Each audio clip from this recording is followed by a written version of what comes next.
누가복음 8장 43절부터 48절까지 함께 교독합니다.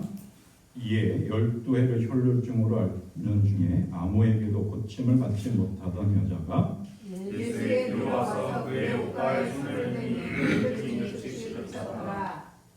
예수께서 이르시되 내게 손을 댄 자가 누구냐 하시니 다 아니라 할 때에 베드로가 이르되 주여 무리가 밀려들어 미나이다. 예수께서 이르시되 내게 손을 댄 자가 있도다. 이는 내게서 능력이 나간 줄 아니로다 하시되 여자가 스스로 숨기지 못할 줄 알고 떨며 나와 엎드려 그 손댄 이유와 곧 나은 것을 모든 사람 앞에서 말하니 예수께서 이르시되 따라 내 믿음이 너를 구원하였으니 평안히 나아가시라. 아멘. 다음 오늘은 종료주일입니다. 예수님께서 예루살렘 성으로 입성하신 날이고 한 주간 고난 주간을 지냅니다. 그리고 다음 주일은 부활주일을 맞이합니다. 우리가 지난 사순절 성의 후에 2월 17일 때부터 사순절 지내고 있습니다.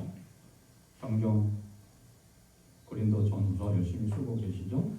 한 주간 남았습니다. 잘 마무리하시고 제출은 하지 않았어도 우리가 지금 5년째 하고 있는데 잘 보관해서 쓰시기 바랍니다. 그리고 사순절 특별헌금 매일 1,000원씩 다음 주에 부활주일 헌금 같이 봉헌해서 우리 교회에서 선교 후원하는 또 지역 그 구호단체 글로벌 비전 그래서 어려운 나라 어려운 곳에 이렇게 구원을 합니다. 우리가 직접 하지는 못하지만 이렇게 구호단체를 통해서 구원을 하고 섬깁니다. 함께 마음을 합하고 뜻을 합해서 하나님께 영광과 기쁨이 되어주고 주신 은혜를 흘려보내는 우리가 될 수 있기를 소망합니다. 오늘은 사순절 마지막 주일입니다. 그리고 종려주일입니다.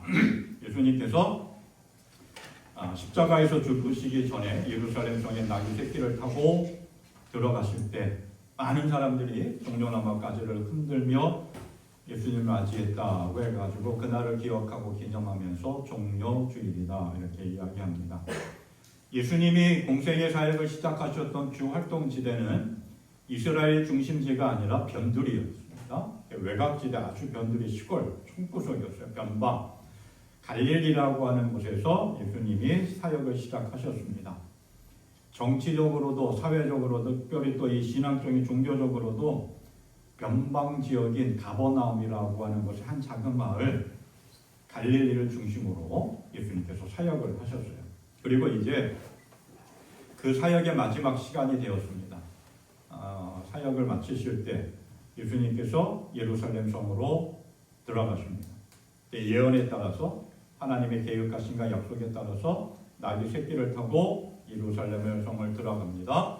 이미 예수님의 명성이 자자했습니다. 많은 사람들로부터 관심과 또 인기가 집중이 되었습니다. 이미 수많은 사람들이 예수님을 따라다녔고 그 예수님이 예루살렘 성 안으로 들어온다라고 하는 소식을 듣자 수많은 사람들이 더 몰려들었습니다.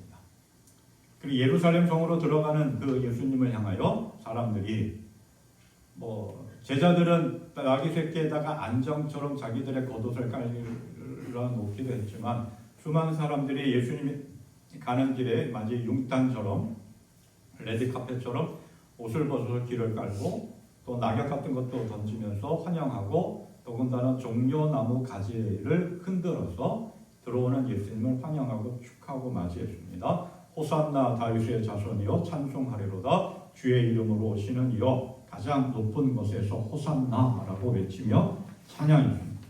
환영했습니다. 그래서 그 사람들이 종려나무 가지를 흔들었다고 해가지고 종려주일이라 이렇게 이야기합니다. 또는 사람들이 호산나 호산나 주님 구원하소서라고 하는 뜻 호산나라고 외쳤다고 해서 호산나 주일이라고도 하기도 합니다. 근데 우리는 보통 일반적으로 종려주일을 지킵니다. 예수님께서 예루살렘 성으로 들어오는 모습을 한번 생각해 봅니다. 마치 어떤 전쟁에 나가서 승리하고 돌아오는 개선 장군과 같은 그러한 환영 인파입니다. 당시 장군들의 전쟁에 나가서 승리하면 개선 장군처럼 많은 병사들을 이끌고 성 안으로 들어오면 그 전쟁을 승리한 장군을 축하하고 환영하고 그 병사들을 환영하면서 종려나무가지를 흔들었습니다.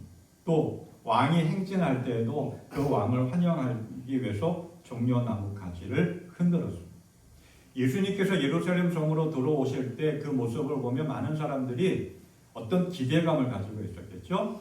이 억압 속에서, 이 박해 속에서 우리를 구원할 왕이다라고 생각했던 거예요. 하지만 예수님은 하나님의 뜻을 이루기 위해서 세상의 죄를 없애고 그 죄에서 구원하기 위해서 예수님께서는 이 땅에 오셨고, 그리고 그 일을 이루시고 그 일을 완성하시기 위해서 예루살렘 성으로 들어오셨습니다.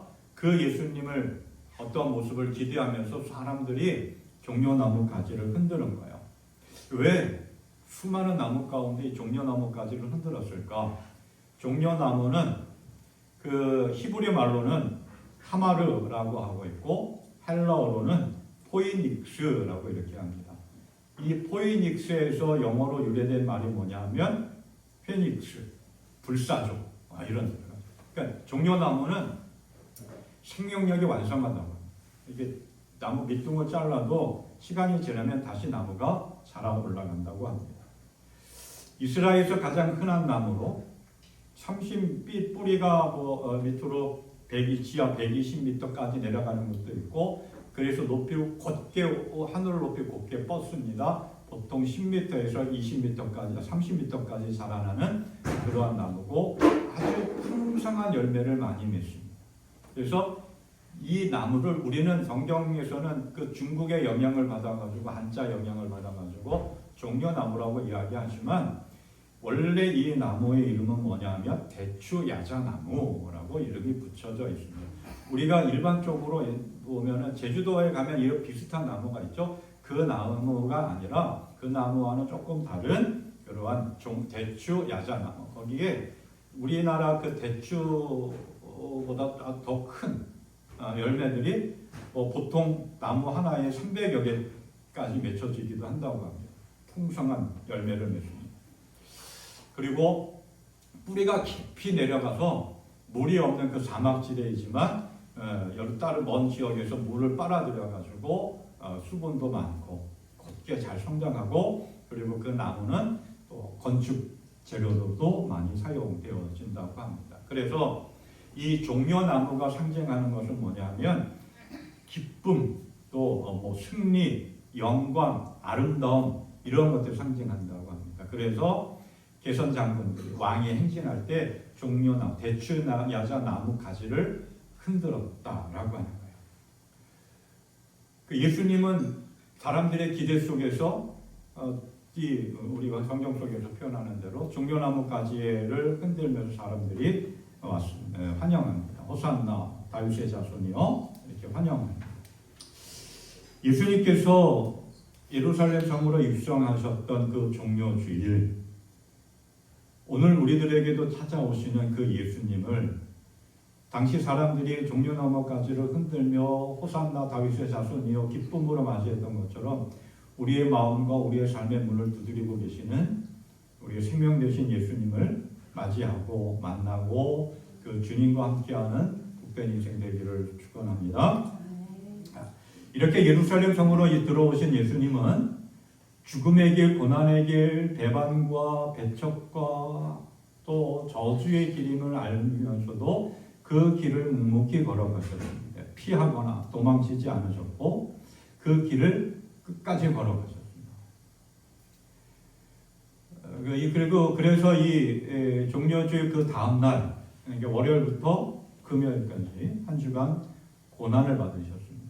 배반을 당하고 버림당하고 고난의 길을 걸어가셨습니다. 그래서 한 주간, 이번 한 주간을 우리는 고난 주간 이렇게 이야기합니다. 그래서 성경의 내용 나온 그런 이야기들을 쭉 요약해서 보면 일단 그러니까 주일에 안식 후 다음 날 예수님 예루살렘 성으로 들어오셨습니다.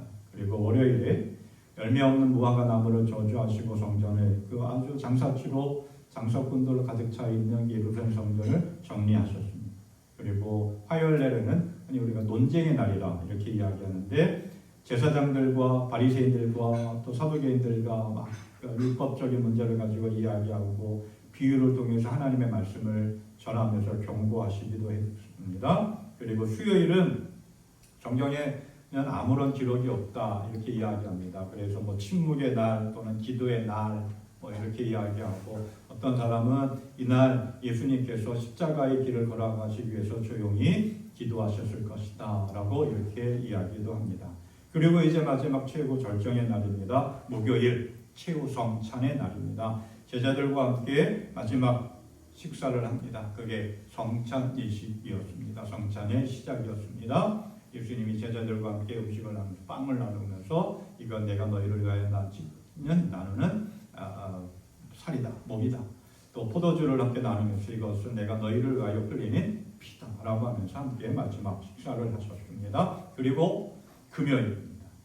저녁에 어떻게 보면 목요일 저녁이라고 볼 수가 있겠죠. 목요일 저녁에서 금요일 새벽 겟세마네 동산에 올라가서 기도하시고 가룟유다가 끌고 데리고 온 로마 병사들에 의해서 체포되셔서 안나스와 가야바의 대제사장으로부터 신문을 받고 빌라도한테 신문을 받고 헤롯한테도 신문을 받고 또 다시 빌라도한테 끌려가서 신문을 받고 그러다가 이제 최종적으로 우리는 바라바를 원합니다. 저 예수를 십자가에 못 박으십시오라고 하는 유대인들의 말에 의해서 십자가형을 언도받습니다. 그래서 십자가를 짊어지고 골고다 언덕으로 가시죠. 그리고 창에 찔리고 또 이렇게 십자가에서 다 이루었다라고 하시면서 금요일 오후 3시, 아침 9시부터 시작해가지고 금요일 오후 3시에 이제 돌아가시고 예수님께서 숨을 거두시자 온 세상이 어두워졌다라고 성경은 이야기합니다. 그리고 아리마대 사람 요셉이 예수님의 시신을 받아서 자기가 준비해 놓은 그런 무덤에 굴에 예수님을 모시죠. 그리고 3일 만에 예수님의 말씀대로 안식 후 첫날 오늘 주일 부활하셨습니다. 부활하신 예수님께서 또한 40일 동안에 제자들과 함께 하시다가 하늘로 승천하심으로 해서 하나님의 뜻을 온전히 이루었습니다. 이번 한 주간 고난주간을 지내면서 예수님이 나를 위하여 흘리신 그 피와 땀과 눈물과 아픔과 고난, 고통을 우리도 묵상하면서 우리의 신앙의 삶을 점검하고 우리를 향한 하나님의 사랑을 확증하고 또 그 믿음을 고백을 하며 걸어가는 한 주간의 삶이 될 수 있기를 바랍니다. 아멘. 오늘 말씀을 돌아봅니다. 자, 예수님께서 각 성과 마을, 물론 성경 우리가 다 읽지는 않았지만 그 위에서부터 보면 그 예수님께서 여러 그러니까 마을 한 구석도 빠지지 않고 여러 지역을 다니면서 구석구석 다니면서 하나님의 말씀을 전파하셨습니다. 복음을 전하셨습니다. 하나님의 나라를 선포하셨습니다. 그런 가운데 제자들과 함께 배를 타고 풍랑을 잠잠케 하신 후 항해를 계속해서 어디를 가셨느냐? 갈릴리 호수 건너편. 갈릴리를 중심으로 활동하셨는데 갈릴리의 맞은편인 거라사라고 하는 지역에 가셨습니다. 이방 지역입니다. 하나님을 섬기고 하나님을 믿지 않는 사람들이 가득했던 곳, 유대인들이 살지 않는 그러한 곳에 가셨습니다. 근데 거기에 가셨더니 귀신 들린 사람이 있습니다. 그래서 그 귀신 들린 사람을 고쳐주십니다. 그리고 다시 예수님께서 배를 타고 갈릴리로 돌아오십니다. 갈릴리에 있던 사람들은 예수님께서 가보는 그 이방 지역인 거라사 사람들이 있는 곳에 가셨을 때 예수님이 좀 빨리 오기를 기다렸겠죠. 뭐 하나님의 말씀을 듣고 싶은 이유도 있었겠고 오늘 성경의 내용들을 쭉 보면 그 문제를 해결하고 치유받기 위해서 예수님이 빨리 오기를 기다렸을 것 같아요. 예수님이 돌아오니까 어떻게 뭐라고 이야기하느냐 하면 40절 말씀에 예수께서 돌아오시면 무리가 환영하니 이는 다 기다렸습니다. 예루살렘 성으로 예수님께서 나귀 새끼를 타고 들어올 때 환영했던 그거 모습처럼 갈릴리로 돌아오시는 예수님, 거라사 지역, 이방 지역에서 있다가 배를 타고 들어오시는 예수님은 많은 사람들이 기다렸고 오시자마자 환영을 합니다. 왜 환영했을까? 특별히 오늘 말씀 속에 우리가 다 읽지는 않았지만 우리가 만나는 한 사람이 있습니다. 야이로, 회당장 야이로라고 하는 사람. 이 사람은 예수님이 하루속히 오기를 간절히 기다렸을 것 같아요. 그렇죠? 왜 기다렸을까요? 자기 딸이 거의 죽게 되었다라고 하는 거예요. 그래서 예수님이 갈릴리에 오시자마자 사회적으로 꽤 신분이 높은 회당장 고급 관리 야이로가 예수님 앞에 무릎을 꿇고 자기 집으로 함께 가달라고 간청합니다.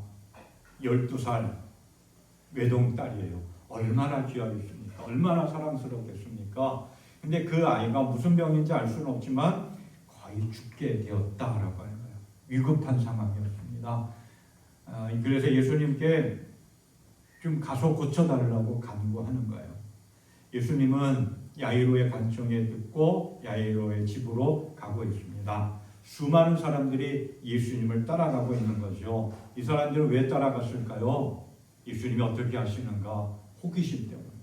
그냥 단순한 호기심, 어떠한 기적을 보고 싶어하는 그런 마음을 가지고 예수님을 따라갔습니다.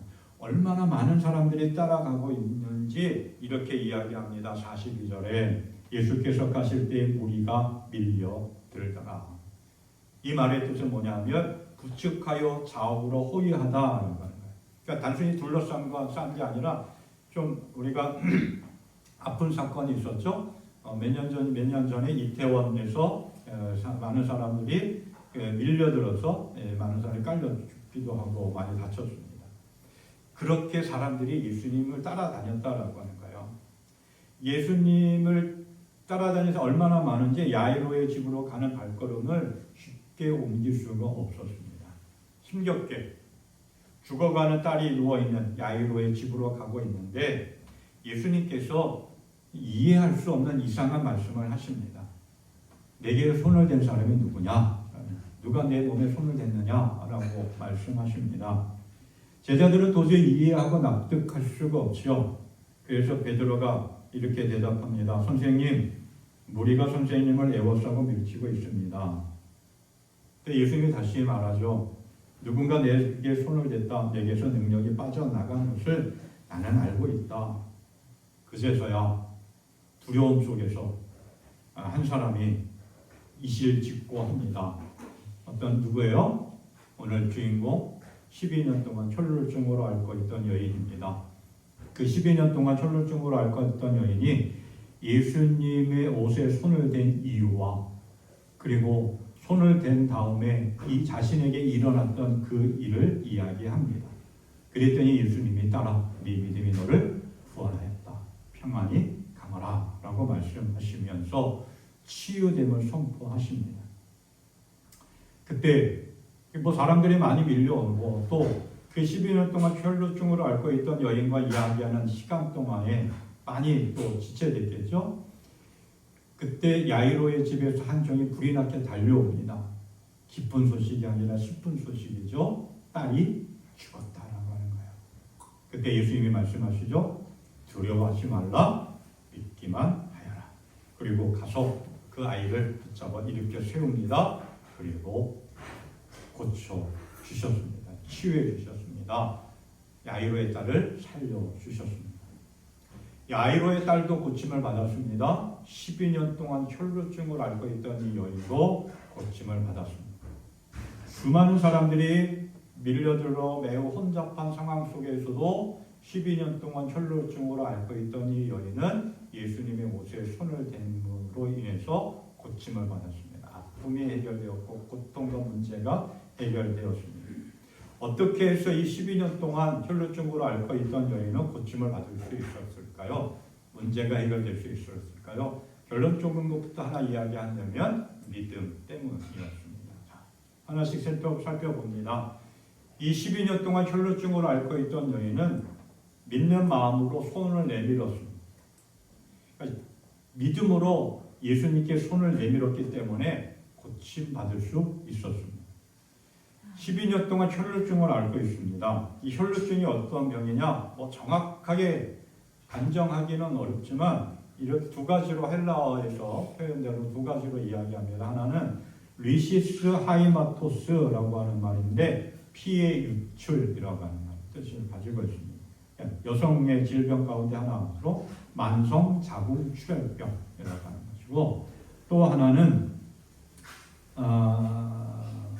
하이모르로 에오라고 하는 말인데 피라고 하는 하이마라고 하는 말과 흐르다라고 하는 레오라고 하는 말이 합성한데 한 번 하혈하면 멈추지 않고 그 출혈이 지속된다라고 하는 거예요. 끊임없이 피가 흐르고 있다라고 하는 거예요. 피가 멈춰야 되는데 그래서 어떤 분은 어떤 글에 보면은 이 정확하게 이야기할 수는 없지만 이 혈루증의 현대의학적인 용어로 크게 세 가지로 이야기합니다. 하나는 자궁근종, 자궁벽에 생기는 종양으로 극심한 생리과다와 출혈을 일으키는 그 출혈이 끊이지 않는다, 멈추지 않는다라고 하는 거예요. 또 하나는 자궁내막증이라고 합니다. 극심한 통증과 더불어서 비정상적인 출혈을 동반하는 언제 어떤 상황에서 피가 흐를지 모르는 그런 증상이죠. 또는 호르몬 불균형과 자궁암이라고도 이야기합니다. 끊임없이 고통 속에서 12년 동안 삶을 살았던 거예요. 이 고치지 못하는 병 때문에 이 여인은 12년 동안 수없이 많은 의사들을 찾아다니면서 치료받으려고 했습니다. 또 좋다는 약은 다 찾아서 먹기도 했습니다. 그런데 아무 소용이 없었던 거예요. 오늘 성경에 보니까 마가복음에 보면 이 동일한 본문이 내용이 기록되어져 있는 마가복음에 보면 이렇게 이야기합니다. 많은 의사에게 많은 괴로움을 받았고 가진 것도 다 허비하였으되 아무 효험이 없고 도리어 더 중하여졌다. 의사를 찾아가서 좋다는 유명한 그러한 의사들을 찾아가서 치료를 받았습니다. 몸에 좋다는 약은 다 써봤어요. 그런데 아무런 효과가 없었던 거예요. 돈만 다 허비했다. 시간만 다 허비했던 거예요. 그리고 더 중하여졌다. 몸이 더 안 좋아졌던 거예요. 이렇게 합병증까지 생겼을 것이다라고도 이야기합니다. 그 힘들고 어렵고 아파하는 그 상황 속에 바로 그때 예수님에 대한 이야기를 듣습니다. 예수님에 대한 소문을 듣습니다. 그리고 지금 자기가 살고 있는 그 동네 근처에 예수님이 오신다라고 하는 소식을 듣습니다. 그래서 예수님께서 많은 사람들과 함께 지나가는 길로 나갑니다. 그리고 예수님을 둘러싼 그 수많은 사람들 틈바구니 속에서 뒤로 와가지고 예수님의 옷깃에 손을 댑니다. 그래서 옷깃이라고 하는 말은 그 옷자락 끝에 붙어 있는 술이라는 뜻이에요. 그러니까 쉽게 오늘 제가 또 옷을 입었으니까 쉽게 설명을 할 수 있는데 어디냐면 이 옷깃이라고 하는 말은 우리가 옷단 밑에 이렇게 보면 막 어떤 옷들은 술 같은 거, 방울 같은 거 달잖아요. 그러니까 요 끝을 잡은 거예요. 그러니까 옷 소매 끝을 잡은 거예요. 옷 끝 부분을 잡은 거예요.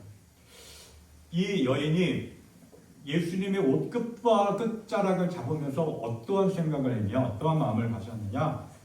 오늘 성경에는 나와 있지 않지만 마태복음과 마가복음에 동일한 내용이 기록되어져 있는 성경은 이렇게 이야기합니다. 그 여자는 내가 그의 옷에 손을 대기만 하여도 나을 것인데 하고 생각했던 것이다.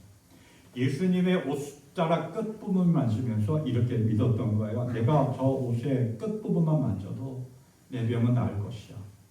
내 병은 나을 수 있어. 라고 믿고 예수님의 옷에 손을 내밀었다라고 하는 거예요.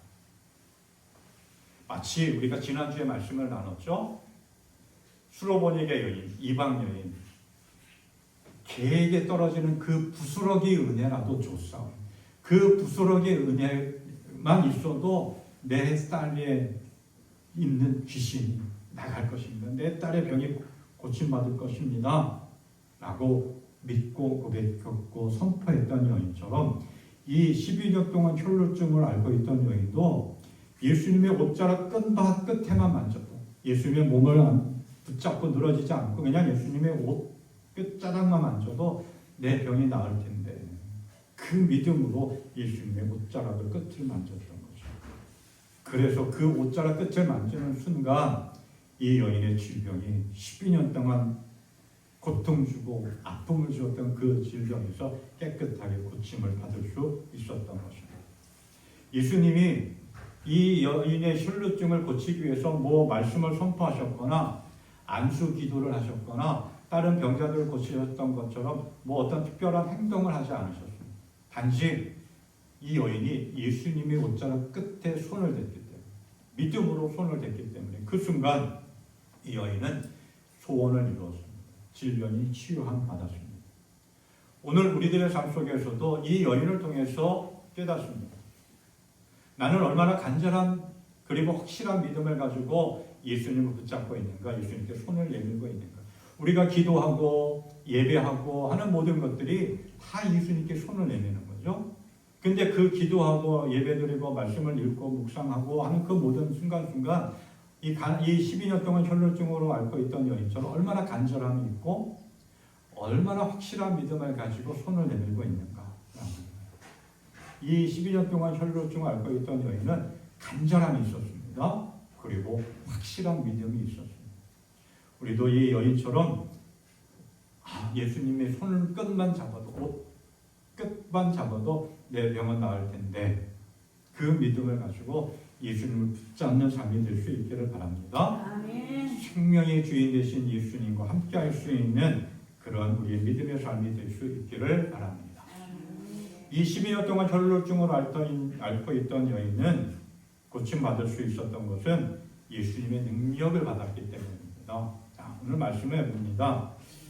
얘가 예수님의 옷에 손만 대어도, 예수님의 옷자락 끝만 붙잡아도 내 병이 나을 텐데 라고 하는 믿음의 마음을 가지고 손을 내민 여인, 깨끗하게 고침을 받았습니다. 마가복음 5장 말씀을 보면 이렇게 이야기합니다. 그런 다음에 곧 출혈의 근원이 마르니 그 여자는 몸이 나은 것을 느꼈다. 그냥 잠깐 일시적으로 나은 것이 아니었어요. 출혈의 근원이 말랐어요. 그리고 자기 스스로, 이 여인 스스로 피가 멈추고 내 몸이 나아지는 것을 스스로 느꼈습니다. 완전히 나은 거죠. 근원이 다 말랐던 거예요.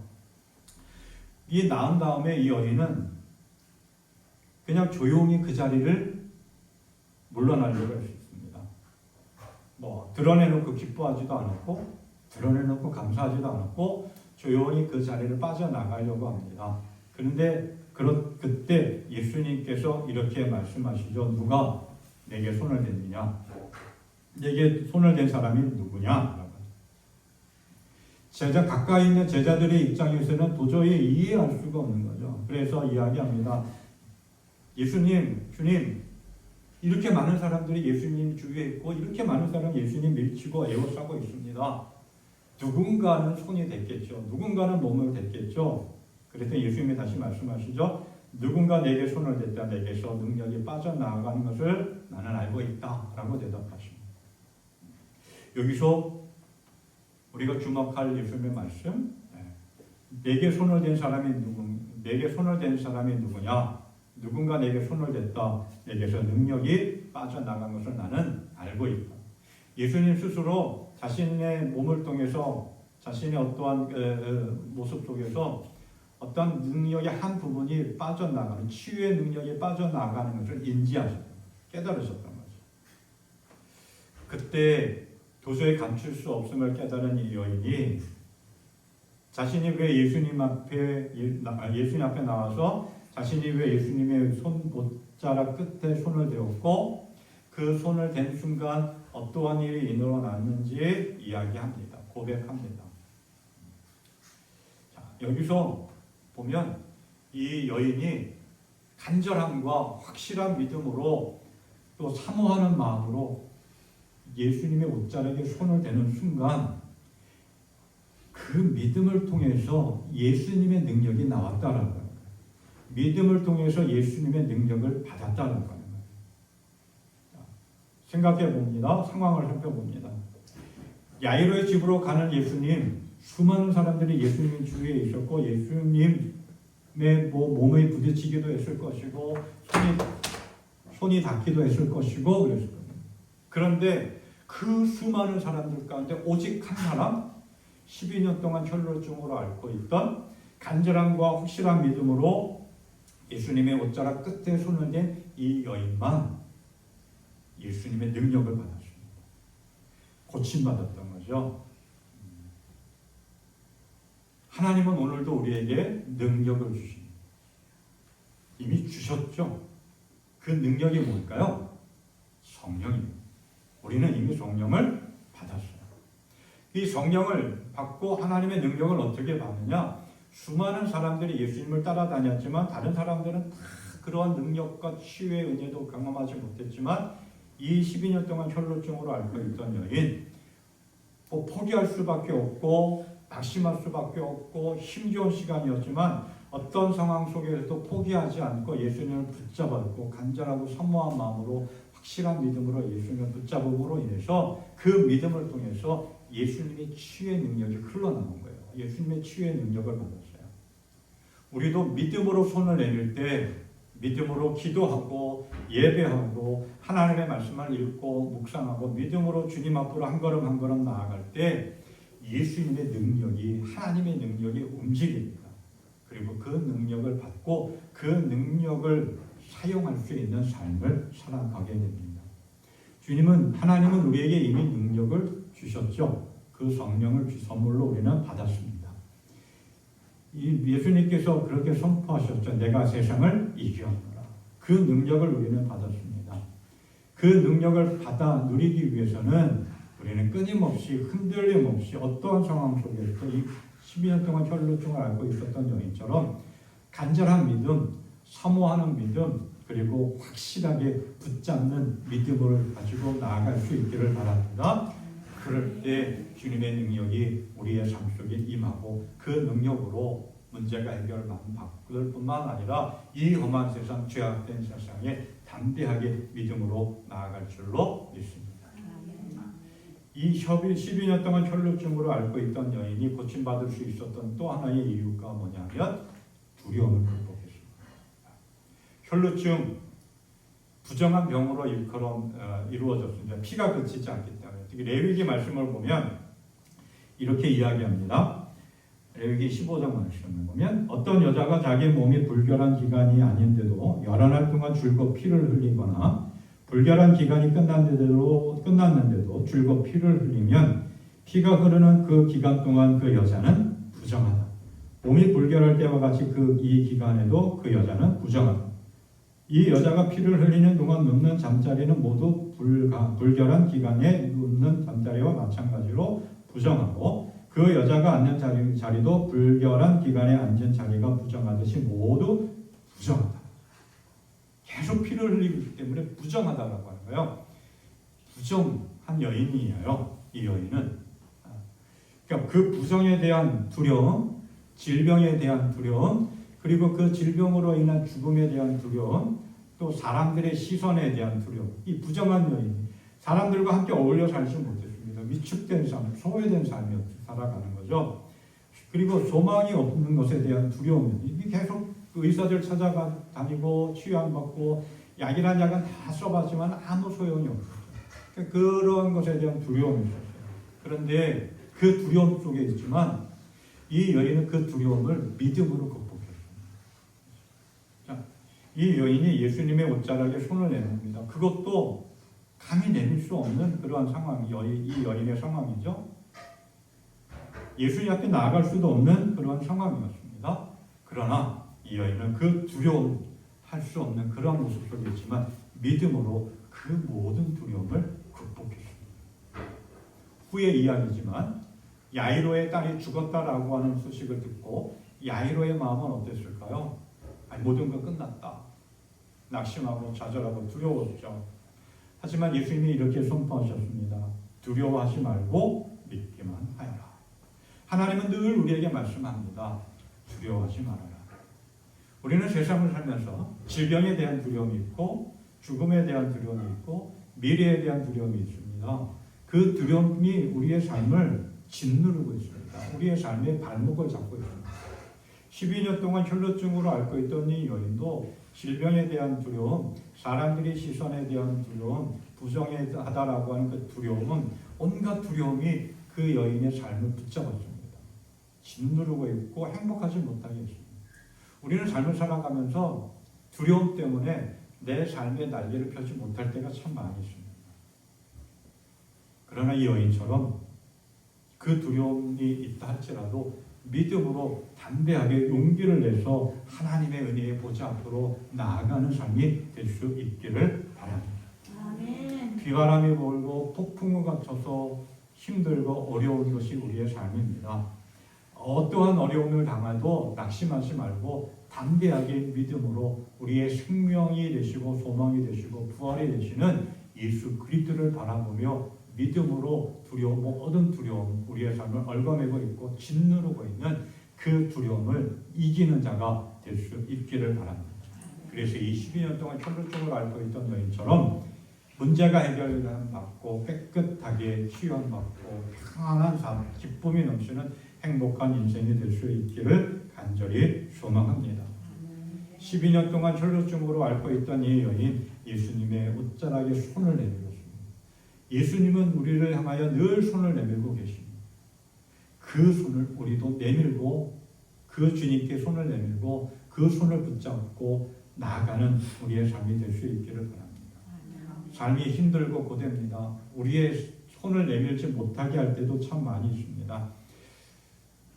하지만 그 어떠한 상황 속에서도 우리와 함께 하시고 우리에게 손을 내밀고 계시는 그 예수님 앞에 간절하고 사모하는 믿음으로 또 흔들림 없이 확실한 믿음으로 손을 내밀며 그리고 믿음의 용기로 모든 두려움을 떨치고 생명의 주관자가 되시는 우리 인생의 주인이 되시는 예수 그리스도를 붙잡고 살아갈 수 있기를 소망합니다. 그래서 모든 문제 속에서 참된 평안과 기쁨을 누리는 복된 인생, 치유한 받는 은혜가 넘치는 삶이 될 수 있기를 주님의 이름으로 축원합니다. 아멘. 찬송가 543장 찬양